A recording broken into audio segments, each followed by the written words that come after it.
أشهد أن لا إله إلا الله أشهد أن لا إله إلا الله أشهد أن محمدا رسول الله أشهد أن محمدا رسول الله حي على الصلاة حي على الصلاة حي على الفلاح حي على الفلاح الله أكبر الله أكبر لا إله إلا الله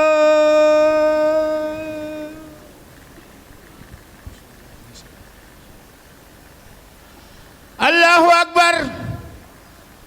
الله أكبر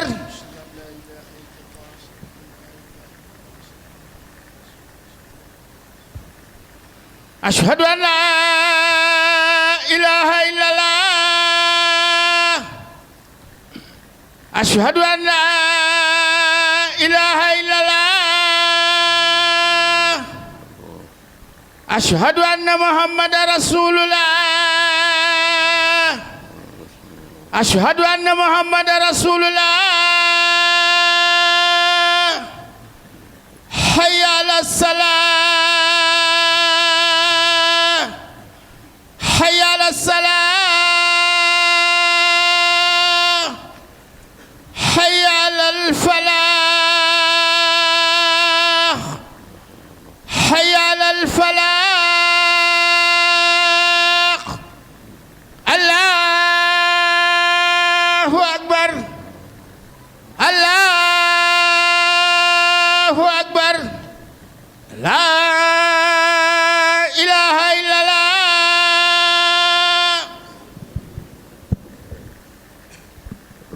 الله أكبر الله أكبر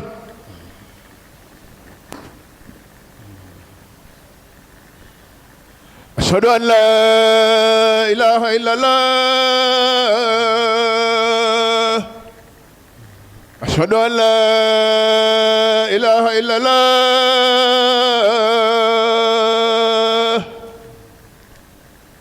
أشهد أن محمد رسول الله أشهد أن محمد رسول الله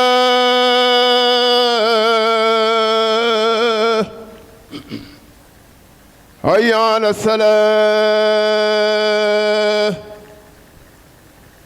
حي على الصلاة حي على الفلاح حي على الفلاح الله أكبر الله أكبر لا إله إلا الله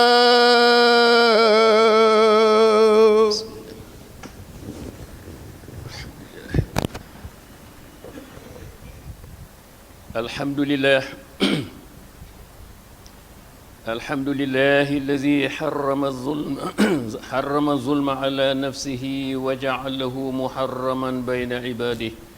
وأشهد أن لا إله إلا الله وحده لا شريك له وأشهد أن سيدنا محمدا عبده ورسوله اللهم صل وسلم على عبدك ورسولك محمد وعلى آله وصحبه أجمعين أما بعد عباد الله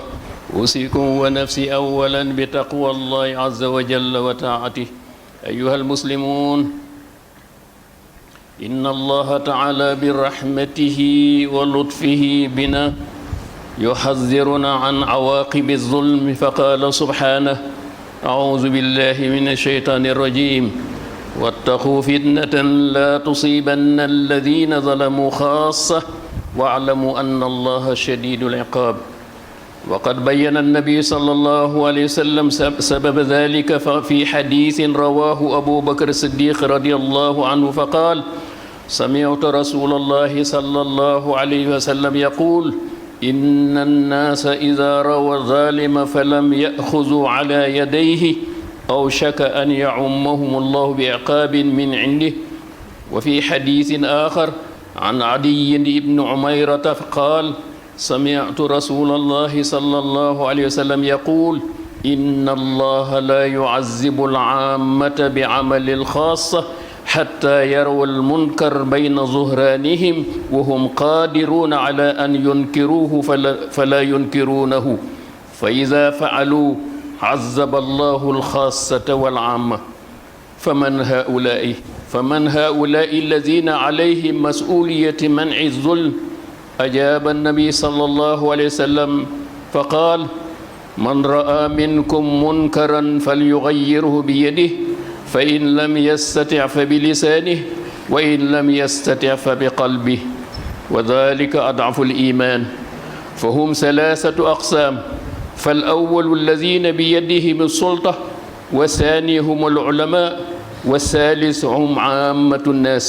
والأعجب في الأمر أن الظلم يصدر ويأتي من طرف ذوي السلطة مع العلماء الساكتين عن قول الحق أمامهم. قال النبي صلى الله عليه وسلم: صنفان من أمتي إذا صلحوا صلح الناس، وإذا فسدوا فسد الناس، الأمراء والعلماء. واعلم أيها الظالم أن العقاب الدنيوي يعقبه عقاب أخروي،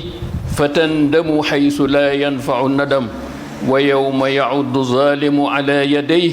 يقول: يا ليتني اتخذت مع الرسول سبيلا، ويا ويلتي ليتني لم أتخذ فلانا خليلا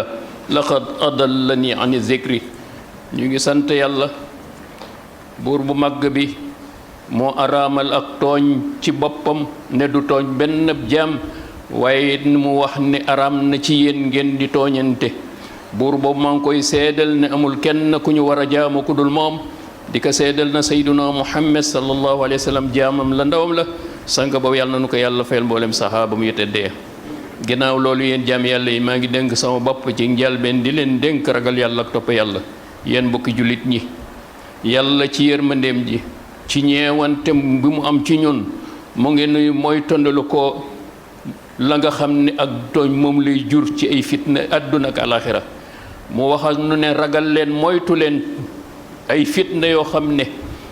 li koy sabab mooy ak tooñeel, te bu ñëwee du yam ca bopp ña koy sooxe. na ngeen xam ne nag yàlla mu ni xaaroo képp koy def mbugal mu tar, yàlla na ci yàlla musal. yonent bi sallallahu alayhi wa sallam ci yërmandeem ji moom itam ci xeetam bi mu leeral nañu waxi sunu boobam ba ñu gën kaa mën a taataan ba mën koot moytu ak tooñeel. mu ne nay nit ñi su ngeen demee ba yéen ngeen di kuy tooñ di dëkkeeti tooñ te jàpp leen ci loxoom wañ ka wax ka dëgg mu bàyyeeg tooñ, bu boobaa yàlla dana wàcc ci yéen mbugal yépp mbugal mu matale leen yéen ñépp. mu waxaat ci beneen xadis boo xam ne ibnu umayrata moo ko solo, mu wax ne dégg naa rasulullahi sallallahu alayhi wa sallam du wax ne yàlla day masula mbugal ñi ëpp cim réew ngir ñuy tooñ te néew, lu dul ne dañoo dem ba gis ñey tooñ bari lool ba mu matale ñu koy gis ba noppi te duñu man ko dindi te duñu ko dindi. bu boobaa nag yàlla nee na mbugalam ci ñépp lay matal ñi tooñ ak ñu tooñuwul. kon ana kan moo war a tooñeel googu yàlla la bëgg nag ñu dindi ci xeet, ñan ñooy am responsabilité dindi ko ci am réew. yonent bi sallallahu alayhi wasallam tontu na ci, nee na bu ngeen demee ba gis ku lu neexul yàlla na ngeen ko dindi ci seeni loxo doole. su ngeen ko mënul na ngeen ko dindi ci wax, su ngeen ko mënul na ngeen ko mëtetlu. muy ñetti groupe nag ñoo xam ne ñooy ŋànk am réew ci lii muy wax. ñi mën a dindi ak tooñeel cim réew mooy ñi nga xam ne ñoo yore pouvoir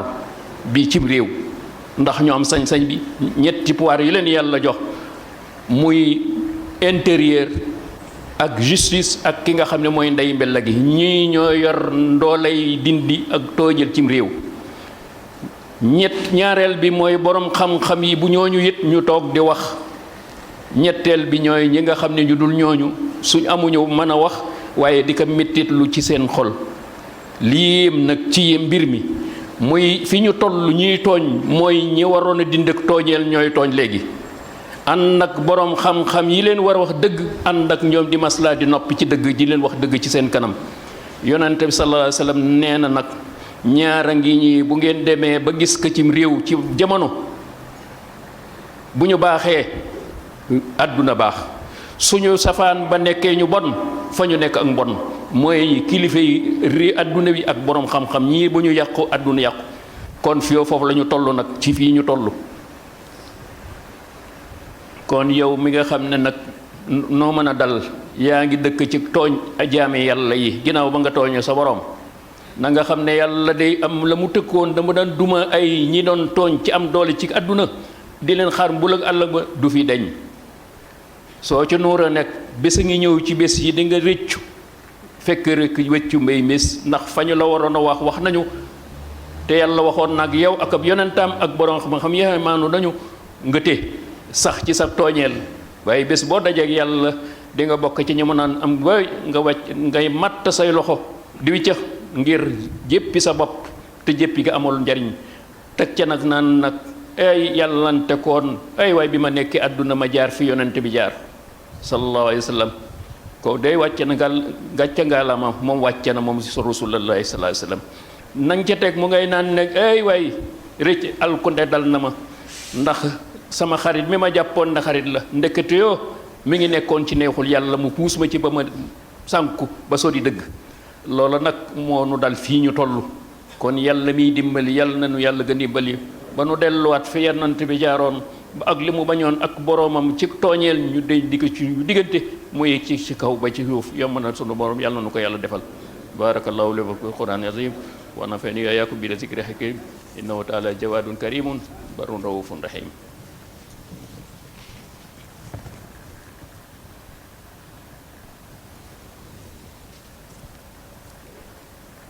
الحمد لله الغفور الرحيم الذي باب توبته مفتوحة أمام عباده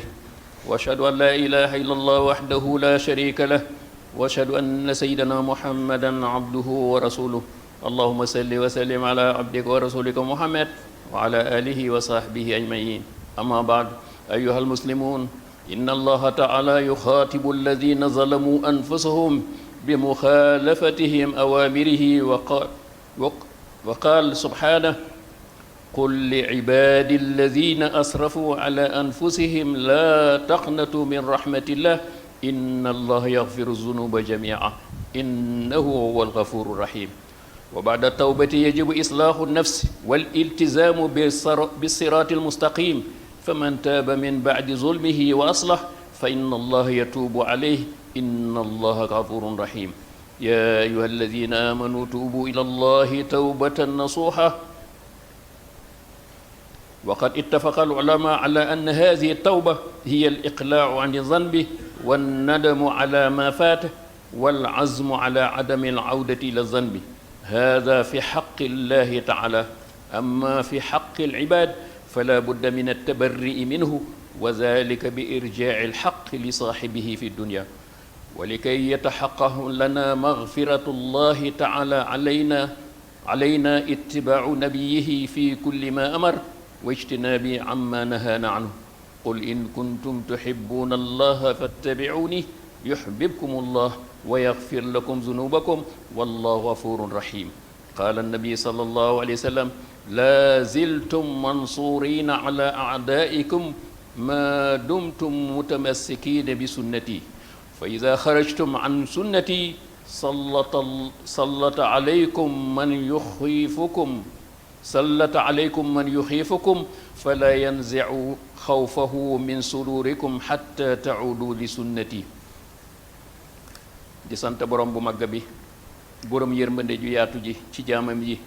mu ngi naan samay jaam lu ngeen ma tooñ sama buntab tuub danaa ko ubbi sama saa yu ngeen réccoo dellu siwaat mu tuub ma jéggal leen buur boobu maa ngi koy seedal ne amul kenn ku ñu war a jaamu ku dul moom di ko seedal ne Seydina Muhammad sallallahu alayhi wa sallam jaam la ndawam la sang boobu yàlla nu ko yàlla fayal mboolem saxaabam yu teddee ginnaaw loolu yéen jullit yi sunu borom day mu ngi wax ak nun ñun ñi dëkkee di tooñ sunu wopp dara waralu ko li mu nu sant duñu te def dara ba noppi li mu nu tere nu ciy nuur mu ne nag ci yërmandeem ji mu ne yow Muhammad waxal sama jaam yi nga xam ne dañoo xaabaabaloon di tooñ seen bopp di juyoog samay santaane bàyyi li ma digle di def li ma tere nee na ak lu mu rëm bari bu leen ci ngettaj lu ne yéem sama yërmande moo ëpp loola saa yu ngeen delsee maay boroom jéggalaakoon bi maay koo xam ne boroom yërmande du ma jéppi sama jaam mukk di ko bañ ba bu tuubee du ma ko jéggal man buur boo xam ne jéggalaakoon la boroom yi yërmande la buur boobu yàlla na nu yàlla gën a dellu yërmande jooju mu ne nag boroom xam-xam yi ne nag ginnaaw tuub nga nag li dafa war yow mi doon tooñ lii mooy nga woy yéwénal sa bopp tënku ci li la yàlla santoon nga koy def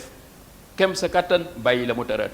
moo tax mu ne képp ku tuub ginnaaw ba mu ma tooñee mu yéwénal ay mbiram tegu ci yoon na la wóor ni danaa ko jéggal mboolem lu ma defaloon sunu borom ne yéen ñi nga xam ne it dama yéen a gëm waaye gaawul leen di dellu ci seen borom tuub goo xam ne gu sell lay doon tuub gu sell googu nag borom xam-xam yi nee na mooy la nga doon def nga sa saasa nga bàyyi ko ca saasa te rëccu ne li paase nga rëccu ko te jaayante ak yàlla na dootoo ko def loolu nag mooy ci sa xaq ak digganteeg sa borom saa yoo ko def mu dem amma su fekkoon ne ay jaam nga tooñ ni yow nag koo mën a doon nee na tooñeel ga day foog nga delloo ko su fekkoon ne alalam nga jël dellool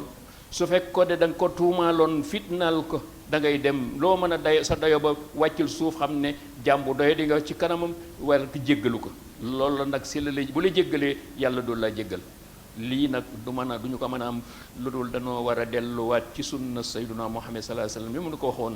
li mu nu dégle ñu dere ndax moo nu waxoon ne su fekkee ne yéen da ngeen a dëgg da ngeen ma gëm yàlla bëgg yàlla da ngeen may topp ci sama watit fi ma jaaroon ngay jaar lu ma doon def ngeen koy def lu ma doon wax ci lu baax ngeen koy def seen jëfalante ndax may jàmm boo xam ne yàlla may reeraloon boppam ma fi nekkoon ak yërmande loolu la bëggoon ngeen di wax loolu nag pour nga am ko yow mooy da ngay delluwaat fa yonante bas la mu doon wax ci aw yiw nga koy def la mu doon def ci lu mbaax ci diggante jaam ak jaam bañ a tooñ nga koy def léeg-léeg neen loolu day su ngeen ci saxee ndimbalam yàlla day ñëw ci yéen ba seeni noon du ñu leen bet du ñu leen toroxal du ñu leen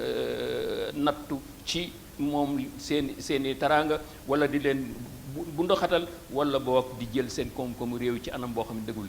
nee na saa yu ngeen defee safaan ba nag yàlla day bàyyi seenam noonu mu leen di fitnaal mu jox leen buur boo xam ne it da leen di fitnaal di leen tiital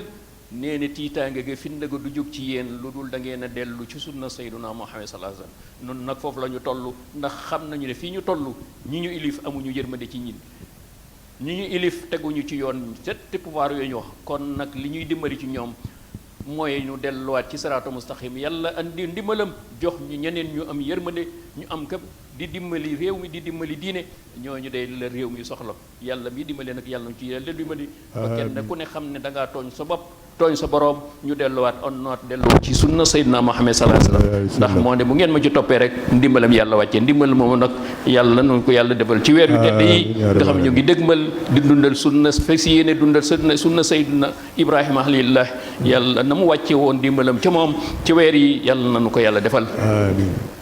اللهم اجعلنا ممن إذا سمعوا قولك وقول رسولك الكريم قالوا سمعنا وأطعنا غفرانك ربنا وإليك المصير ربنا آتنا في الدنيا حسنة وفي الآخرة حسنة وقنا عذاب النار عباد الله إن الله يأمر بالعدل وإيتاء ذي القربى وينهى عن الفحشاء والمنكر يغفر الله لكم ولسائر المسلمين والمسلمات